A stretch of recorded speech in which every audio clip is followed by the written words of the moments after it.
Agora no tópico 8 nós vamos estudar outras reações de eliminação que vai ser útil aqui para nós no último tópico, que é sobre a síntese. Então, por exemplo, essa outra reação aqui. Neste caso, você tem 2 halogênios na molécula. E aí você vai realizar reações de eliminação consecutivas neste caso. Então aqui está mostrando para você que a base hidróxido está removendo esse hidrogênio beta aqui, e quando esse cloro sair vai gerar uma ligação dupla nessa posição, certo? Uma ligação dupla, mais substituída, que seria mais estável que se ele saísse por aqui. Isso, como essa molécula é simétrica, você poderia ter feito essa reação aqui primeiro, não teria problema algum, certo? Mas a partir do momento que você já fez essa primeira reação, a segunda reação vai ser influenciada pela posição dessa ligação dupla.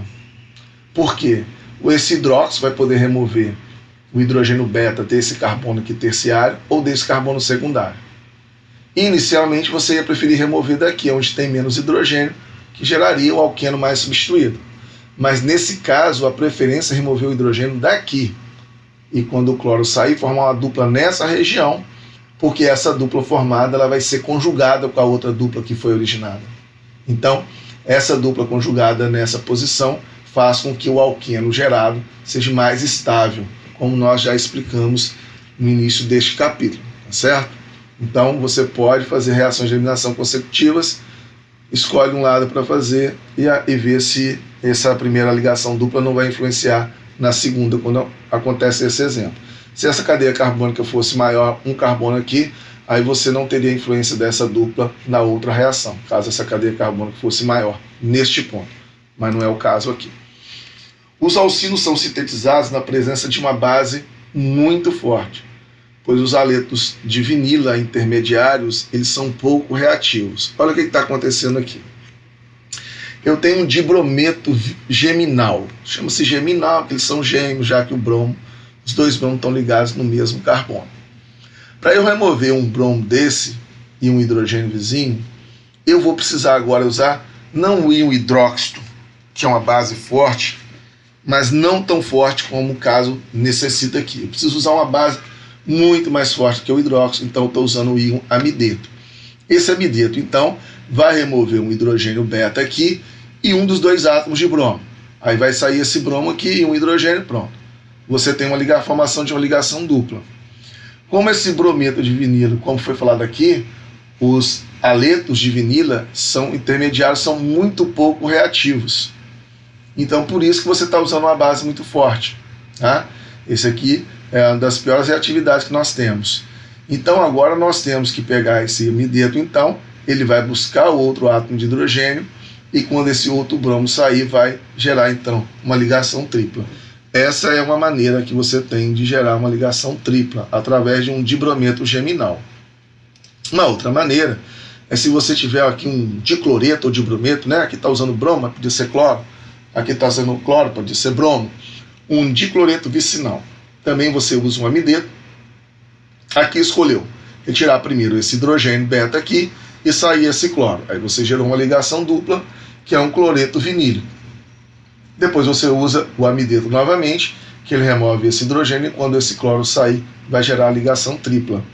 Então, para nós, que nós já estudamos no capítulo 4, quando nós estudamos reações em alqueno, é mais fácil você produzir esse dicloreto vicinal, né? Porque se você tiver um alqueno, você pode fazer uma cloração dele, uma adição de cloro, né? Na ligação dupla e você vai produzir esse dicloreto vicinal, que depois você pode remover pelo amideto e produzir então um alcino. Bom, conversão então de uma ligação dupla em tripla que eu acabei de falar para vocês. Então se eu tenho o but2eno, que é um alqueno que nós estudamos essas reações no capítulo 4, eu posso adicionar, por exemplo, o bromo nele. O diclorometano que está aqui, ele é apenas o solvente da reação. Então o bromo se adiciona rapidamente, né? É até um teste de bromo que a gente faz para descobrir se o composto é ligação dupla ou não, que esse bromo aqui é um líquido castanho avermelhado, e você coloca uma gota dele no meio reacional. Se essa cloração desaparecer, é porque ele reagiu, então tem ligação dupla. Então, depois que você adicionou ligação dupla, você faz uma reação semelhante a essa que nós fizemos aqui em cima.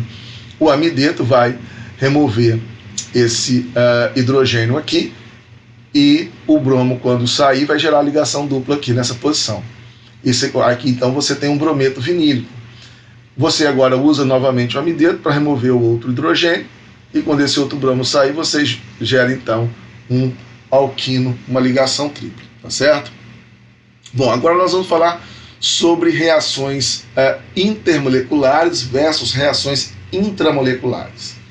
Então o que está acontecendo aqui? Você tem duas moléculas reagindo e essas moléculas são idênticas, né? Nesse caso aqui, essa molécula tem um bromo em uma extremidade e tem um O- de um grupo alcóxido na outra extremidade. Então, essa molécula está reagindo com ela mesma, mas são moléculas diferentes. Então, essa reação está ocorrendo entre moléculas. Portanto, é uma reação intermolecular. Então, essa parte do íon alcóxido ataca esse carbono aqui no mecanismo SN2. Quando esse bromo sai, você produz um éter. Aí você aumenta a cadeia carbônica. Essa parte aqui poderia reagir com outra molécula dessa e ir aumentando a cadeia carbônica, podendo formar até mesmo um polímero. Agora, pode ser que a molécula em questão, ela reaja numa reação com ela mesma, dentro dos grupos que estão nela mesma. Então essa reação é uma reação intramolecular, dentro da mesma molécula. O íon alcóxido, então, pode atacar o carbono aonde tem um halogênio ligado, numa reação SN2, esse bromo vai sair, e aí nesse caso você vai gerar um ciclo, tá certo? Então como é que eu vou saber se a reação vai ser intermolecular ou intramolecular? Uma baixa concentração dos reagentes favorece uma reação intramolecular. Então se a concentração for baixa, a tendência é que a reação ocorra seja intramolecular, pois os grupos funcionais têm mais chance de se encontrar. Agora, se você tiver uma alta concentração dos reagentes, é provável que ocorra reação entre moléculas diferentes, então seria uma reação intermolecular. Essa reação intramolecular, que forma anéis, ela é favorecida como forma um anel de 5 ou 6 membros. Então, o primeiro exemplo aqui, eu tenho uma cadeia carbônica com 5 carbonos, a parte do íon alcóxido vai atacar esse carbono e o cloro vai sair, uma reação SN2, produzindo um anel de 6 membros que é bastante estável, semelhante que nós estudamos com o ciclo hexano, que é o anel mais estável que tem. Aqui agora nós temos uma outra situação, nós não temos um íon alcóxido, mas nós temos um nitrogênio de uma amina, e esse par de elétrons está atuando como fazendo com que esse nitrogênio atue como um nucleófilo. Então aqui você tem 1, 2, 3, 4 carbonos. Então quando esse nitrogênio atacar aqui, o bromo sair, você vai produzir um anel de 5 membros, que neste momento o nitrogênio está formando 4 ligações, então ele tem uma carga positiva, combinando com esse Br-, você tem um sal de amônio quaternário. Então os anéis de 3 e 4 membros, eles são formados menos facilmente, porque anéis de 3 e 4 membros, eles têm alta tensão estérica devido aos ângulos de ligação estarem muito distantes de 109,5 graus. Mas isso não quer dizer que eles não se formem, eles só formam com mais dificuldade, né? A probabilidade dos grupos reagentes que se encontram diminui drasticamente quando os grupos estão em substâncias que formariam anéis de 7 ou de mais membros. Então formar anéis de 6 e 5 membros seria o mais fácil e ideal.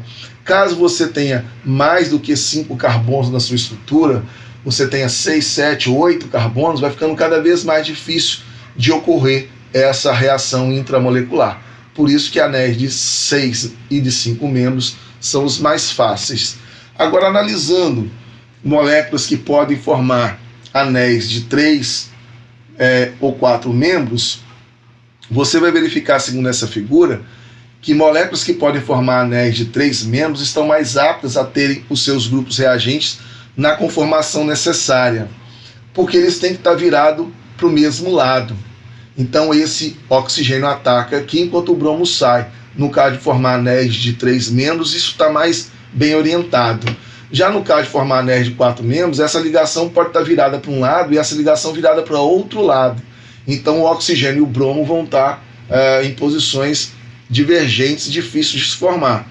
Então as substâncias com anéis de 3 membros, elas são formadas mais facilmente do que substâncias com anéis de 4 membros por esse motivo. Então nós finalizamos essa aula e até a próxima aula.